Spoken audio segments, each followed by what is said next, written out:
Hello, friends. It's the ghost that lives in your pipes, Gray.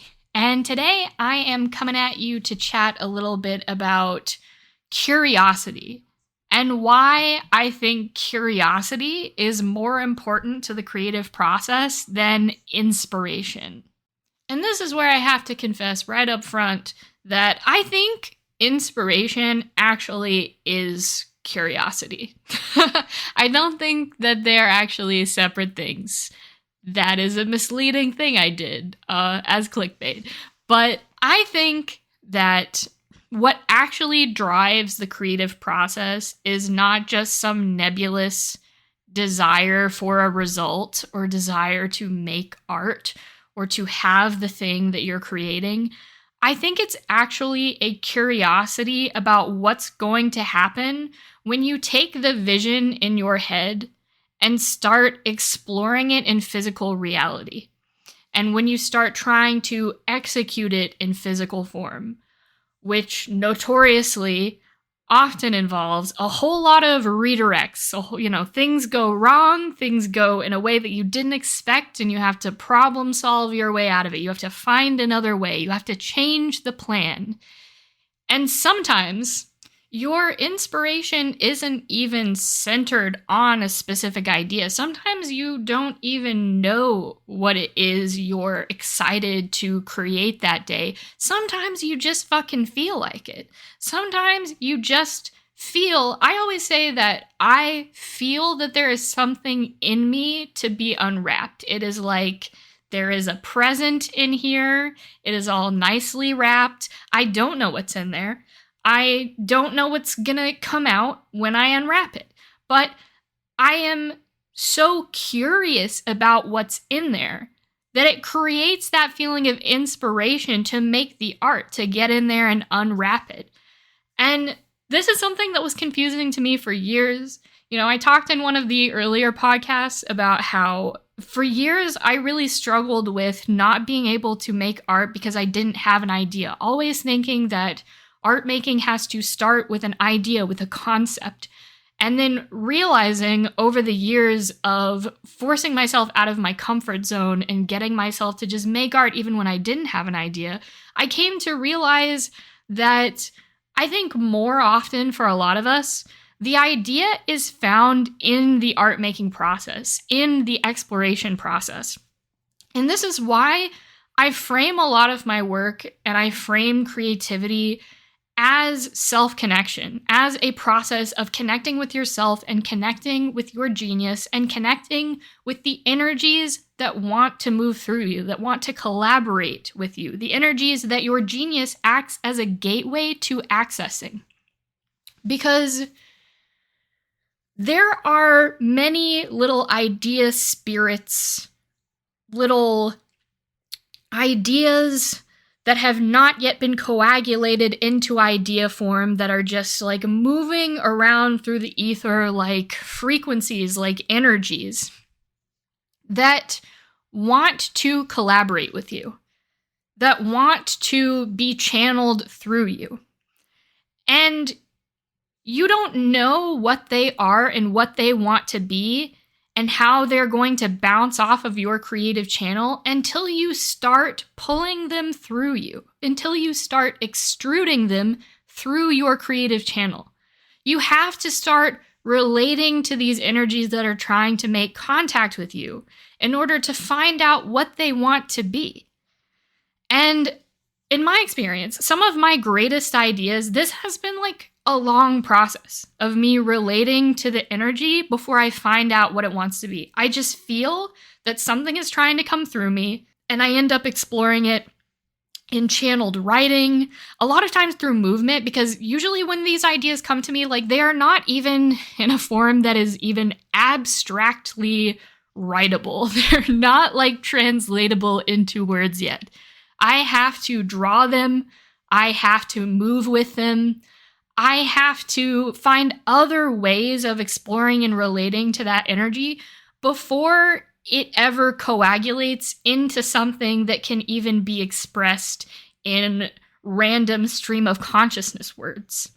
And I don't frame this stuff as spiritual channeling so that you can layer all of this heaviness and all of this self-seriousness and all of this responsibility over your creative practice that might drive you away from making the like lighter, goofier, like more fun work that you're actually here to create.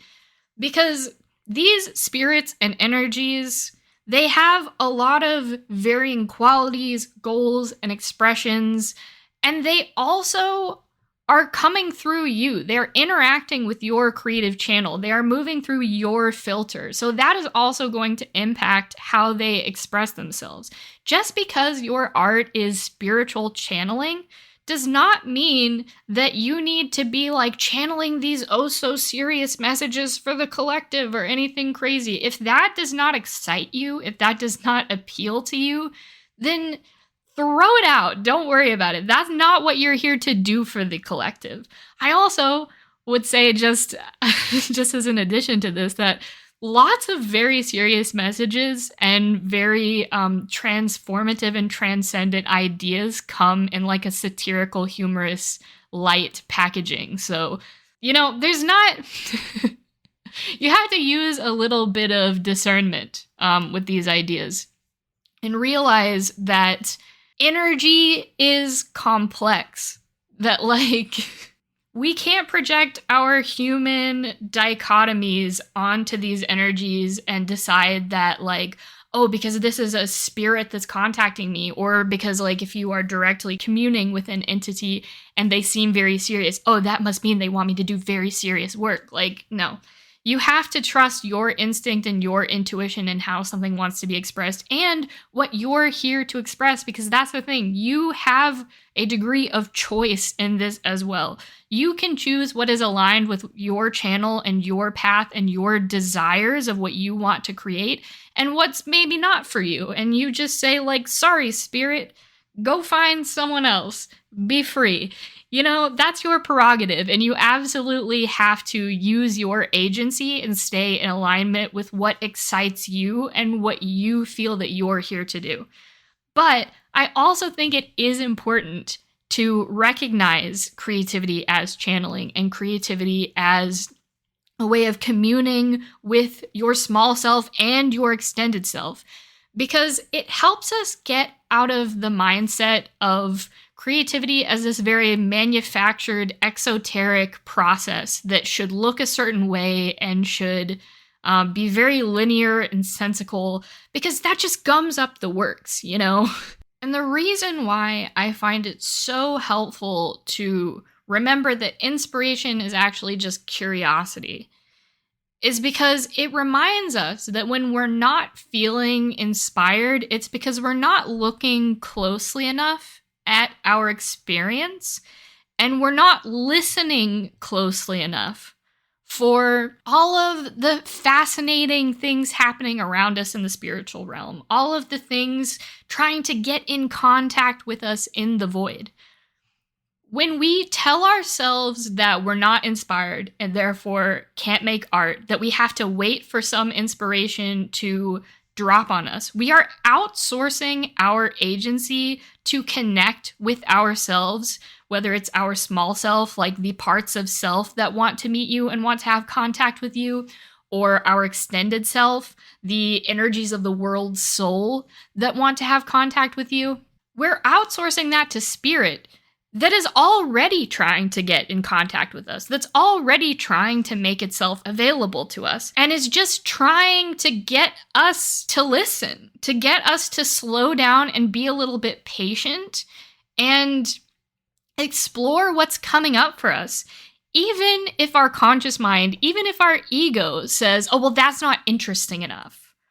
That's boring. Or no one's going to care about that. Or I can't make beautiful aesthetic art out of that. All of our judgments about what good art is start to come in, and they start to pollute this process of self-connection. Because the other thing about following our curiosity and connecting with what is on offer to be connected with what is there to be channeled, is that it leads to larger things. It snowballs into something that maybe our ego would be proud of, that maybe we do deem beautiful and aesthetic. When we follow the little breadcrumbs of our curiosity, it leads us to the things that are most aligned with our purpose as an artist, with what we feel that we're here to create. And I don't mean purpose in the sense that you have to have some kind of perfectly defined mission statement. I mean purpose in the sense of what excites you with what generates desire for you, and what is an energetic match for your skill set and your proclivities. Our small curiosities are always leading towards larger curiosities. And sometimes our smaller curiosities are helping us collect data about our purpose. They're helping us learn who we are and what we're here to do. Because I do think you're here to do something.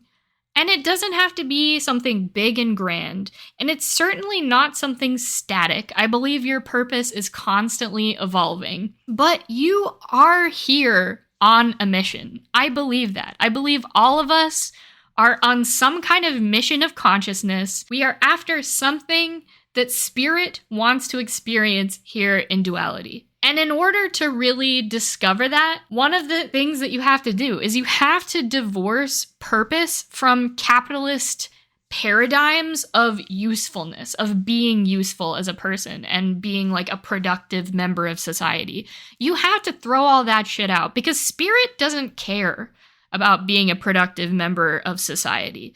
Spirit cares about having experiences that it cannot have in the field of oneness. So your purpose might simply be to come here and experience great grief and produce art from that space and to memorialize that in a way that other people can connect to and resonate with. Your purpose here might be to create a field of resonance around laughter and joy and levity and finding the light side of very difficult things in this life.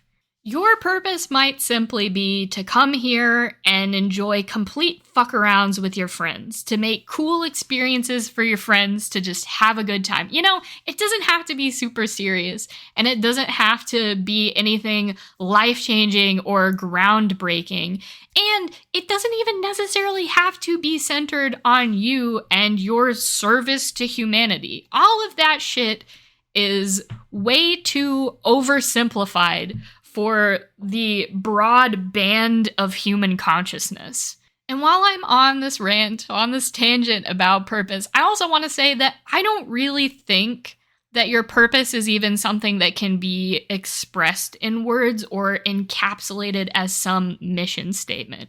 Like, for sure, I feel like I'm in contact with my purpose, and there's many different ways that I could formulate that, because there's many different ways I could see myself expressing this feeling I have of purpose in the material realm. And I also tell myself this constantly when I start getting locked into like, oh, this creative project has to be successful, or this is what I have to be doing, or whatever. And I always remind myself that like, you could fulfill your purpose by being a cashier at a gas station, my dude. If you're in contact with that feeling of the energy that wants to be expressed through you, of your sort of like home frequency as a human, then you're going to see a lot of different opportunities to express that. And you're never locked into one specific avenue. And you have to just kind of trust the process of your life's unfolding. And this is where, to bring it back, creativity is such an important part of that. And making art, even when you don't know what you're here to make and you don't know what you're doing, and you don't think that what you're doing is important, is so important. It is so important to just show up and make your little art, to make all of the little things that seem unrelated to what you think you want to do in this life, that seem unrelated to what you think is great art, or something that like you can be proud of, or a legacy that you can leave. Because you don't know what your legacy is going to be. And you're probably thinking of it in an overly prescriptive, overly externally focused way due to our materialist conditioning. Like every time I show up to my art practice and think that what I'm doing is a waste of time or unimportant, I remind myself that, like, the greater consciousness that lives through me might be getting some necessary experience out of what I'm doing today that is going to help someone else in the collective that is expressing another piece of this consciousness. That it may be creating some important butterfly effect that I can't even see, that I'm not even aware of, that I never could have predicted. And I just have to trust that the way consciousness wants to express through me is correct, is valuable, is important. That there is nothing else more important that I could be doing right now than feeling what is coming through me and creating a physical manifestation of that in reality.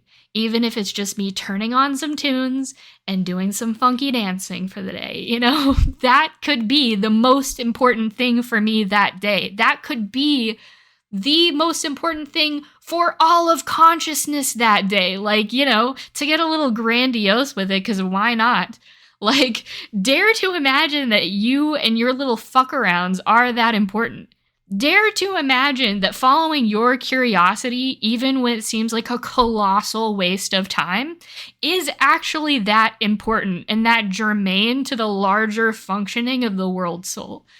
And you know, I think a lot these days about being consistent with your art practice, because this is the most consistent that I have ever been in the last, like, especially month. It's really been like the most consistent, productive month of my life. And in the first month that I've been this consistent and productive, without waking up like every single day, like on a high of inspiration. Because I've had months like that in the past where like it was easy for me to stay consistent because I was riding a high of excitement. This month has not been like that at all. I have woken up a lot of days and felt like avoidant. I have felt like disconnected from my desire, disconnected from inspiration, disconnected from my curiosity. And I have found a way every single day to get back in contact with it, to the point where now the resistance is even more short-lived. That like I do find it happening less often in general, but also on the days when I wake up with that resistance, like I just immediately know that I'm like, okay, this is just how some days start. And then I get myself in the mood and I get myself inspired again. And then I'm feeling it and I have the best day. And I end up working way too late because I get so into it. But I've been thinking about this a lot lately because you do have to learn how to get yourself inspired. You do have to learn how to reconnect with your curiosity and with your motivation for making art. You have to intentionally reconnect with your purpose. And that takes some experimentation. But the more you learn how to do it, and the more you train yourself that, like, yes, I become disconnected from my inspiration, from my purpose, and then I always get back there. Then you start to learn that, like, there's nothing wrong with that sensation. It does not mean that you shouldn't be making art. It does not mean that you shouldn't show up that day. It does not mean that you're doing something wrong. It is just what it is like to live in duality. It is just the process of existing in this realm, that you move in and out of connection and disconnection. But the more that I embrace uncertainty, the more I embrace not knowing what's going to happen and not being able to control what is happening, and knowing that I am not the only one working on these creative projects. I am collaborating with my genius. I'm collaborating with the spirits that are magnetized to my creative channel. The more I get comfortable living in that uncertainty and playing in that space and allowing myself to have fun there and just not worry about what's going to happen or if I'm doing the right thing, the easier it is for me to connect with my curiosity and reconnect with my desire. And sometimes, in order to be comfortable there, parts of myself need a lot of support.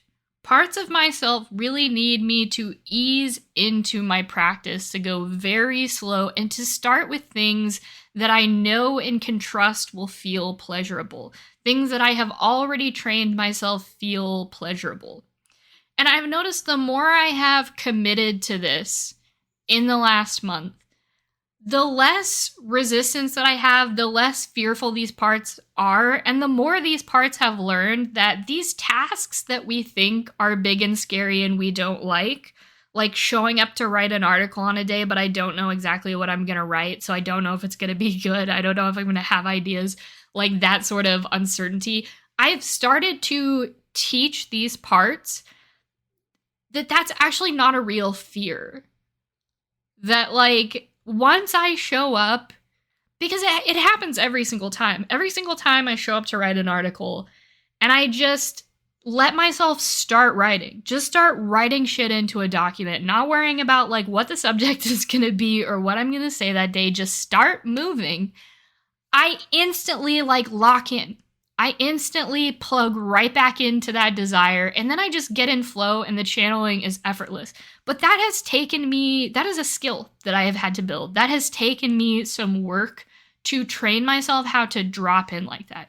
Used to, I would have to start my writing sessions with more just kind of like a meta journaling session of me like digging through like what's in my consciousness and kind of like getting in the zone. Because it would take more time to reconnect with my desire to be in that empty space. Because I have always had this desire, but at parts of my life, at times of my life, that desire has been so crusted over with the fears of these parts that are afraid of that emptiness that I wasn't even entirely convinced it was there. I knew that I kept being drawn to this task, that I kept wanting to do this thing, but I was a lot more focused on the results of the thing.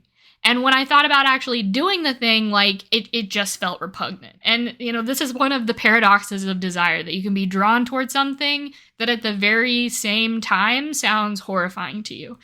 And over time, I trained my nervous system that this is safe. This is our new normal. This is not some new weird thing that we're doing. We have been doing this. This is comfortable. We know what to expect here. Even if we don't know exactly what to expect, we know to expect that we can handle it and that things normally work out here.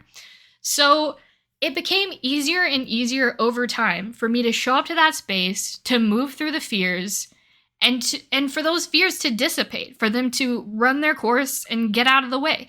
I would show up to my practice, I would feel that trepidation, I would get started, and then the trepidation would be proved false.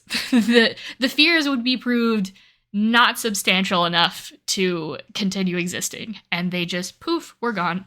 And part of the reason it's so easy for me to drop in now is because I start seeing what's coming out, and instead of immediately judging it and immediately projecting fear and a desire to control outcomes on top of that, like, oh, is this good? Am I doing this right? Do I need to be doing something different?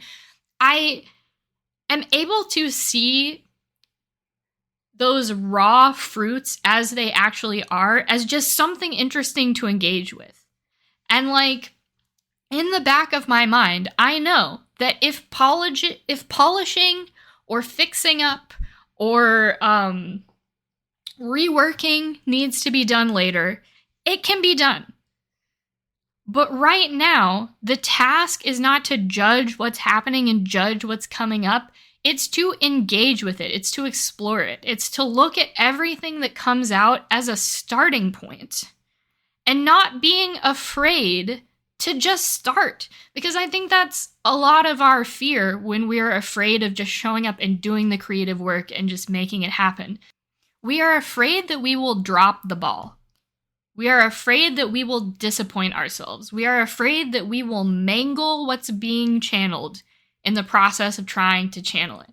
But if you accept that a little bit of mangling is part of the process, that nothing is going to come out smooth and perfect on the first run, that it may not even flow. It may be very stop-start that day. You may be like, maybe like reaching your hand back into a deep bag over and over again and pulling out like one little candy at a time. And some of them are like nasty ass hard candies. And you're like, that's not what I want. That's not exciting. But you got to keep pulling. You got to keep pulling until you get to that Snickers bar. This metaphor is quirky, but whatever. You get me. You read me. So if you can get comfortable with however the process is going to happen and stop looking at it with a mindset of right and wrong, good and bad, and start looking at it with the mindset of a scientist that is fascinated at how their experiment is playing out, that is how you connect with that curiosity. That is how you find inspiration to make great art. Because you can be inspired by whatever is happening. It is a choice to be inspired. It is a choice to find the fascinating, intriguing, and engaging attributes of your own experience. It is a denial of your own creativity to say that you can't make good art because reality is not giving you good materials. It is a poor, what is the saying? It is a poor master who blames his tools. I know you've heard that saying before, even if I butchered it. You get me. You're blaming your tools. You are blaming the material that you were given to work with. And like we all know, if you do more like traditional fine arts and you've ever worked with like some really shitty like colored pencils or pastels or something, like, or like shitty paints that don't have great pigmentation, you know that it does make a difference. It does make a difference having great materials, absolutely. But with a little creativity, you can make that shit work. With a little bit of effort and ingenuity, you can make poor materials work. I was actually talking to someone on Threads recently, and they were talking about how a video they put out recently, like it wasn't perfect quality and everything. And I was saying that like sometimes I like to choose to look at the poor quality of something as lo-fi and just say that's part of the aesthetic. Because you can choose to do that. You can choose to incorporate that as part of the aesthetic. And I thought this was so funny too, because I was recently like low-key arguing with someone about how shitty Instagram is, and they were insisting that like it's not a creative medium because everything's in 1080p, and like me and my husband were just laughing our asses off about that because like, dude, like Gen Zers are out here recording video and stuff on old camcorders and like taking pictures on like old cameras and stuff, and that is part of the aesthetic. They are making it part of the art because they are choosing their perspective and choosing to see the low quality as inspirational and as beautiful. They are choosing to see the aesthetic content of their own materials and incorporate that into their style. But one thing that I think is really important to discuss here is that we don't want to bypass any negative feelings we have about the art making process. You know, you don't want to just like try to toxic positivity yourself into thinking that you're loving whatever's happening if part of you is just not. Sometimes you really have to be present with that part. I mean, you always have to be present with that part. You always have to be willing to be present with their feelings and feel those feelings. But sometimes like you really just need to lean into being where you're at about it. Like yesterday, I had written this article that I was like bouncing off of some notes that I wrote last week. And I really thought I knew what this article was going to be. And then it just immediately started kind of turning into something else. Like it still ended up being the same subject I had wanted to tackle, but it just was not the plan. And because of the way it came out, even though like it flowed, it was great while I was writing it. When I read it back, I still really liked it. I just noticed that a part of me was feeling really insecure about what happened and was trying to find fault with the article and trying to find flaws in it. And like this part was saying things like, oh, well, it kind of like jumps around. Everything doesn't even flow together. So I was like, okay, let's investigate that. So I go back through and I'm putting the pieces together where I'm like, okay, this is what I started out writing about. This next section, here's how it directly relates back to that. This last section, here's how it directly relates back to that. Everything flows. This is not a bunch of random tangents. It all makes sense. You're just not being very literal and very explicit with the connections, but people will understand. People will understand where you're going with it. But like, even though I noticed that and was like, it's still fine, I still like it, I still plan on publishing it, I think I could still feel this part that was like still just not comfortable with what was happening. And so I was like, okay, that's fine. We don't have to love everything that we write. We don't have to love everything that we put out. And things are allowed to feel like crunchy sometimes. Like things are allowed to feel disjointed and strange, because sometimes it's not for me to know, and it's not for me to understand how an idea comes through me. Sometimes it is not up to me to understand why this was the vision for today, why this is what needed to come out. But one thing I did to sort of meet this part halfway is I was like, what if we just went ahead and started writing the next article? Like, you had these points that you didn't quite get to, or these other things that you wanted to bounce off of. Let's go ahead and do that. Like, maybe it will make you feel better if we just go ahead and write something else that you can feel like a little bit more proud of and comfortable about. So then I started writing this other article, and this one also, it's just feeling so good as I write it, and I'm liking what's happening. And then again, like whenever I take a break and I come back to it, I'm realizing that this part is still feeling dissatisfied about something.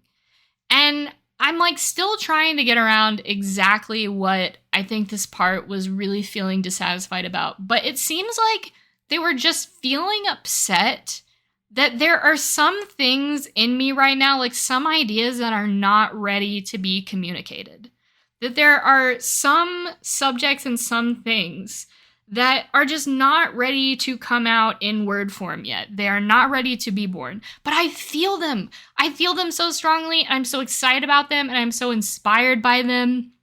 And I was like, okay, what this seems to be telling me is that I need to devote some time to just like sort of rambling about these ideas in meta. I need to do more of like I call them composting entries, which are just kind of, they're more like journaling sessions where I just take everything out of my head piece by piece and I move it around and I see what's going on in there. And sometimes like it's not very linear or clear. Sometimes it is just like me trying very hard to trap an idea in words and not quite making it.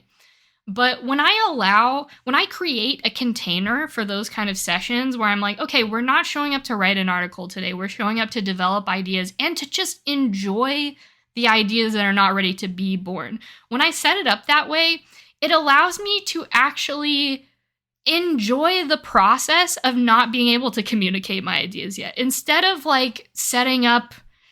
setting myself up to be disappointed and frustrated that these ideas are not ready to be articles yet, I set myself up to show up and be curious and be fascinated and be excited about the things that are just for me. That like I actively tell myself that sometimes, that like these ideas are extra special right now because they are just for me. No one else gets to enjoy them because I cannot communicate them yet. They are just for me to feel and to be in this energy field. And whenever I allow myself to enjoy that, it is the greatest ecstasy I am capable of experiencing in this lifetime. When I allow myself to just be present with my visions that are not even ideas yet, they are energies that are not encapsulated in idea form.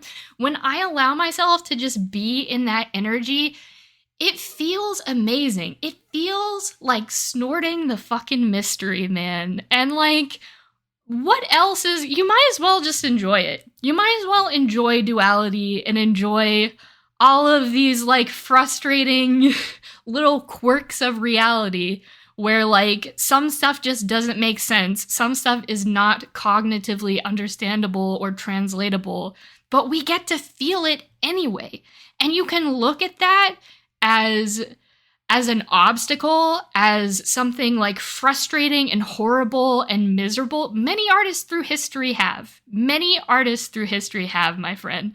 Or you can choose to view it as something exciting and intoxicating and, wait for it, inspiring. You can choose to view that as inspiring.